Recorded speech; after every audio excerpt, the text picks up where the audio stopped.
Hey friends, welcome to episode 6 of the Grace Lace podcast. Charles Spurgeon once said, "Nearness to God brings likeness to God. The more you see God, the more of God will be seen in you." Do you ever wish you could become who you were meant to be just a little faster? Have you ever considered that the things you give your attention to are actually changing who you become? We're talking about all this today over some coffee, so grab your cup and let's get started.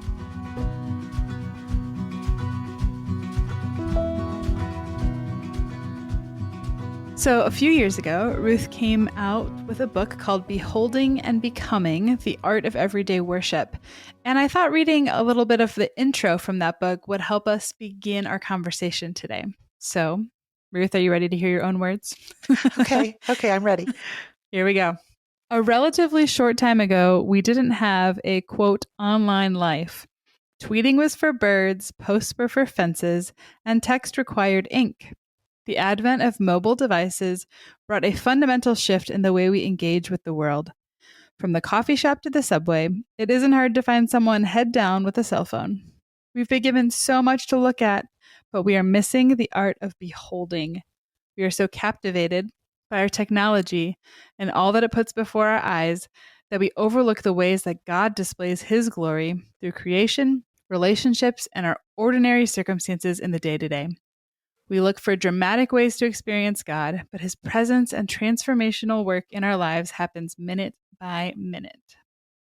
It's crazy to think that that was from a few years ago and how it feels even that much more relevant for today. So the phrase that we're unpacking today is, we become what we behold. Ruth, tell us a little bit about, where did that phrase come from? How did you come across it?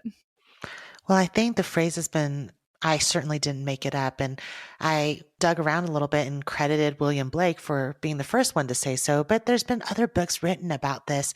But I think in our immediate moments here, we're kind of wrestling with this idea of becoming. Like, how do we turn into the people that we really want to become? And if you were with us on the last episode, we talked about motherhood is sanctifying and how life is sanctifying and how so many things in our circumstances give God the opportunity to transform us day by day, making us more like Him. And we're talking about becoming, but we're really talking also about where we place our gaze. This word behold, have you been using this word in your vocabulary lately? I mean, I often behold my husband's face. No, I I mean, don't. do you really say, "Behold, I made dinner"? I mean, do we really No. go "Behold, everyone, look at my garden"? I mean, yeah, actually, maybe we do say that, but no, that's beholding is not the word that we generally use in modern Right. vernacular. But what does it mean? I mean, if you look it up in the dictionary, it means to see, to observe, to use your eyes to capture, to see what's before you. But I think we both would agree and say that there's more to it, right? When we think of the word behold, we're really talking Yeah. about gazing, really Mm. fixating on, paying close attention to. It really means that we are shifting our gaze in awe and reverence and really kind of like taking in what's before us. So there's this idea of time, energy, awe, Mm. wonder, Yeah. affection, passion. All of it is brought in this idea of beholding, really turning our eyes to something that we end up fixating on. And so how does that affect our daily lives when we are giving our eyes and our attention to all the myriad things that are before us day by day? Yeah, that's a great definition of it. I think it makes me think of kind of like a negative example of it, but it's kind of like when I get stuck in the trap of looking at pictures of myself from college Mm, or post college, but mhm, before children, right? Where mm, you fixate and you're like, man, my body in that time seems to be a bit more pleasing than I feel like my current mm. body is. And I can get so intent on it that I start to feel terrible about where I It am consumes today. your thoughts, right? Yeah, it just kind of takes over. And you just got to stop and say like, okay, I will not behold that anymore. Right. Well, Like, and the place that it takes you is, am I right in saying self-loathing? Some yeah, sense of self-loathing or discontentment or ingratitude or feeling worthless. So all those your things. eyes are like observing and fixated on past photos Mhm. of yourself, a time when you thought you looked better. And where it takes you is this ultimate place of deep grief and sadness and not feeling grateful about who you are right now. Yeah. Okay, I have an example. So I think about, this is a weird example because I am not sporty. So nobody be impressed. I am the most Wait, hold on. You're not sporty? I You am don't like so live for outdoor adventure? not sporty spice at all. Yes. So I have six boys and yet, it is a challenge for me to be outdoorsy and active and into, things that make me sweat and exhausted. So they did buy me a mountain bike some years ago. And I remember when we lived back in New Mexico, the foothills in Albuquerque were just gorgeous, deserty, trails, rocky, Uh-huh. full of, it was dirt, it was the desert, but cacti, like various forms of cactus was along the path all throughout. And I think about how I'd get on my bike and I'm not like that skilled of a rider and they would just carve their way through this path and I would follow along. And this one time Uh-huh. I specifically remember, Eve, thinking to myself, okay, see those cacti right up there? Ooh, they look sharp, painful. Don't run into it. Don't run into it. Ruth, do not run into Don't it. do it. Don't do it. But imagine what happens when all you do is stare at the thing that you're trying to avoid. I'm like staring at this cactus going, don't hit it, don't hit it. Well, You're ultimately, for sure going to hit it. I'm kind of embarrassed to say I ran into the cactus that day. Yeah. And so I think about how like sometimes we do that in our lives where we're fixating and we're giving Mm. all of our attention and we're looking and gazing intently at one particular thing, be Yeah. it our cell phones or social media or the news, or like you said, maybe an idea of ourselves. And before you know it, all you're doing is shaping who you're becoming because your mind and your attention and your heart is wrapped up. It could we say even worshiping this Yeah. thing that you love most. Yeah, one of the phrases that I really love from the book that has really kind of stuck with me is that what we chase shapes our race. I mean, don't try and say it 10 times fast, but what we chase shapes our race. And just what that means is that what we focus on really matters. So we've already maybe mentioned a couple, but like, what are the things that you like? What fights for your gaze and for your affections and your time and your emotional investment right now? Yeah, I kind of feel like the biggie for me really is social media and comparison. And it's not that I'm Yeah. prone to comparison all the time. It's just that I want to keep up with the community I'm a part of and what's going on in the world. And before I know it, when you kind of like click one click and then suddenly you're 10 clicks down and you're suddenly Yeah. like investigating in doing a deep dive Someone's into profile. something. Yeah, you're doing a deep dive into somebody else's life or a deep dive into a news Yeah. headline or a deep dive into, and some of it is helpful. But other Uh-huh. times I've just given up an entire part of my day and a huge part of my heart to focusing on something that God's not given me to focus on. And what Right. that's doing to me day after day after day, if I fixate on, let's say, social media, then I'm really allowing other people's lives and those quick little seconds that I'm perceiving of their lives to shape what I think about mine. Yeah. I think that totally makes sense. I think one of the things that fights for my attention, and this might sound a little bit strange, but stick with me, is that sometimes, especially as a mom of littles, I've got three littles, it's really easy to get totally focused on and wrapped up in like what they're doing, how they're behaving, Mm, what's going mhm, on, who's eating what, and miss like the life around me. Like, yes, I need to mhm. like pay attention to them and love them and train them. That if I get so focused on like internally our tiny little family, then it changes who I'm becoming because I'm not serving anybody else. I'm not involved with other relationships. Like I can get too focused and spend too much attention on our tiny little family and what we've got going on in our four walls. So I think a easy way to sum this up is when we're chasing something, it's because we long for it, right? We want something, whether it's a perfect home or obedient children or the pre-children body that we had, or wanting somebody else's life that we see on social media, or success, or you could just name a whole lot of things. But when we Yeah. chase something, it's usually because we're longing for it. And longing, Eve, right, is when we love something greatly. Yeah. And so if it's true that we are what we love, then what we love and what we shape our affections toward, what we kind of say is, this is the most worthy, this is the best, this is the Yeah. thing that I want more than The anything most. else, that really will change who we are. And so I think what we're saying is we all have 24 hours in a day. We have a set amount of time, energy, and affection, and our minds are wrapped up in what we really love. And so, what are we giving our greatest attention to? What are we dwelling on every day? What are we thinking about? And in turn, loving the most and caring about the most. And that can shape us for good or for bad. Yeah. And I think it kind of brings up the question like, so what are we supposed to behold, right? Like, if it Right. really matters and it really is going to change where we go and who we become, what are we designed to behold? It makes me Mm. think of a verse in Second Corinthians, and I'm just going to read it because it actually uses that beholding language.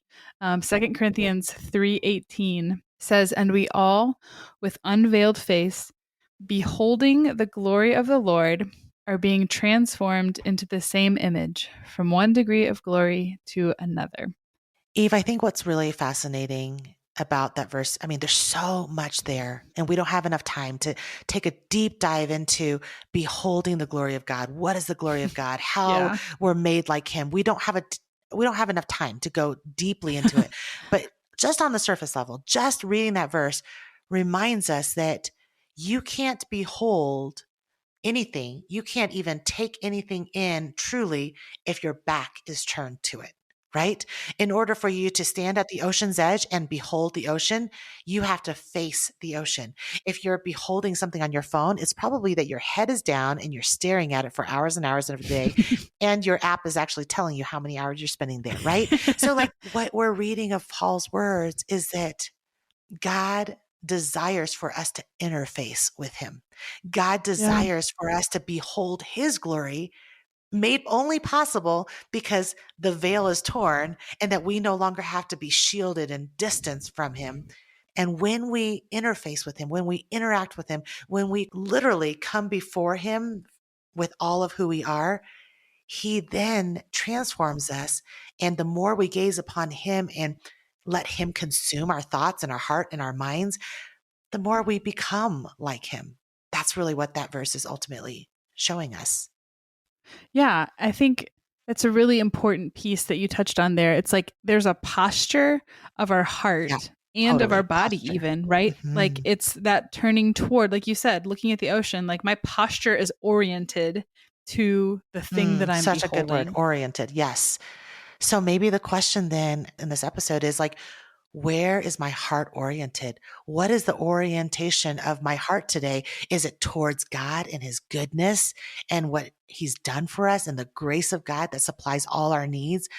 Or is my heart oriented towards comparison or Mm, guilt or fear or not enoughness, right? There's multiple ways in which we can direct our hearts.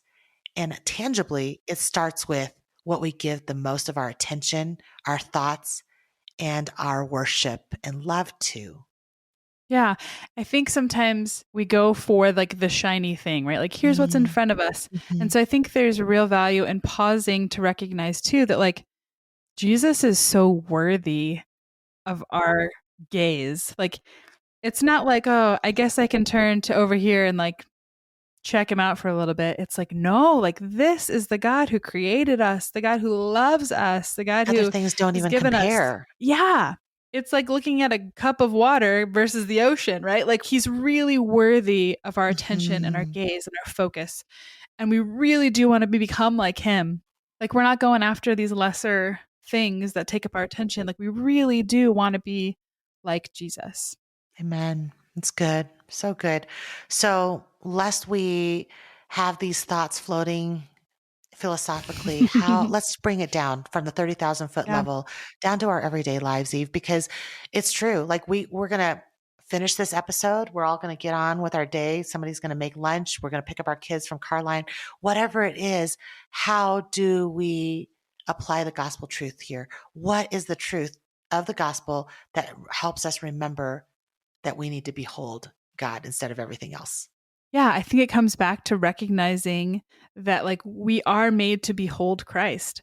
We are meant to look at him, and he is the one who wants to shape our becoming, like who we are going to be, living into the purpose and design that he's called us to. Yeah, we're made to behold him, and he is the only one worthy of our attention. That's good. And why it matters is because we're all looking for satisfaction. We're all looking Yeah. to be filled up and we want something that'll satisfy us. And it matters because every day when I am turning to something lesser to satisfy me, it's a good reminder that we were created to be filled up in the love, in the fullness, and the worship of Jesus Christ. And so unless we behold him, we're always going to come up empty and not satisfied. Yeah, for sure. So what's one small thing? What's one small thing we Yeah. can do in response to this conversation? Because let us not, guys, listen, let's not just talk like this. Like if we were having coffee right now, let's not sit around and be like, yeah, we should really behold him, but really have no idea how we can leave this conversation and take one step toward living it out. So it's funny, we kind of chatted about what we were going to share here, and my initial, like, here's my idea, Ruth actually pushed back on a little bit, but in the most positive way. So I'm going to tell you, my initial thought was like, wow, there is something about what I'm giving my time and attention and posture to, and I want to limit how much of that is in front of a screen. And so we said that and was like, yeah, I feel good about that. Kind of like trying to shut things down at a certain time every night. So in our house, like by 9:30, no more screens. Like, let's just let it be. And Ruth pushed back and said, okay, but yeah, what else are you going to fill it with? Right? Like you can say, I'm not going to gaze on this thing, but unless we figure out what is the thing I am going to gaze on, like we're going to just turn Mm-hmm. right back to it.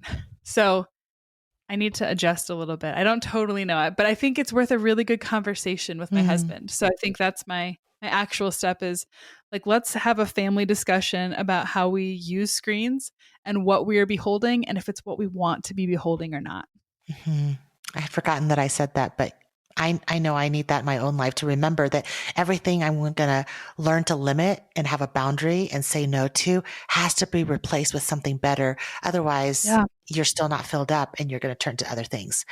So my one small thing is pretty classic, Ruth, but it really is the one thing that I need to do every day is I really, as a creative who is constantly beholding the work that I do, the art that I paint, and the words that I write, and the children that I'm trying to raise up, Eve, I need to get outside and take a long walk and talk Yeah. to the Lord about all the things that He does well that I Mm. have no part in achieving or succeeding. Like Yeah. he literally brought this day into order with the sunrise and I really had nothing to do with it. And so it's really Yeah. good for my heart to even right now, it's the dead of winter here. If you could see out my window, there's snow on the ground and it's not looking, I mean, it's pretty, but it feels Yeah. like winter. And if I'm Yeah. honest, it feels kind of like winter in my heart right now, a little bit too, in the season I'm in and the struggles that Yeah. I'm facing.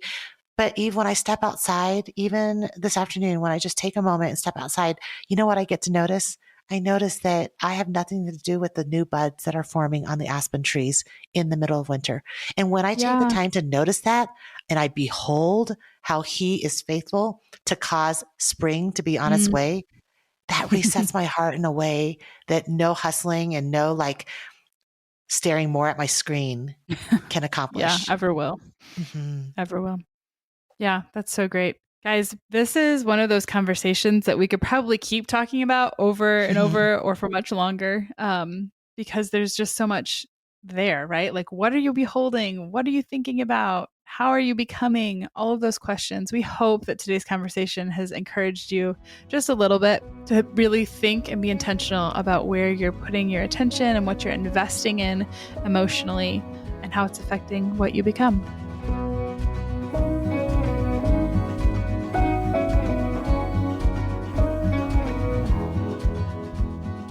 So if you did find today's conversation helpful, we'd love for you to share the podcast with a friend, a neighbor, someone who you think might be encouraged as well. Make sure you turn on notifications to be on the lookout for the next few weeks as we wrap up our first season of the podcast. We're so grateful every time you leave a review, give us stars. All of those things are really helpful, and we are so appreciative of you. We'll see you next time. Thanks for joining us.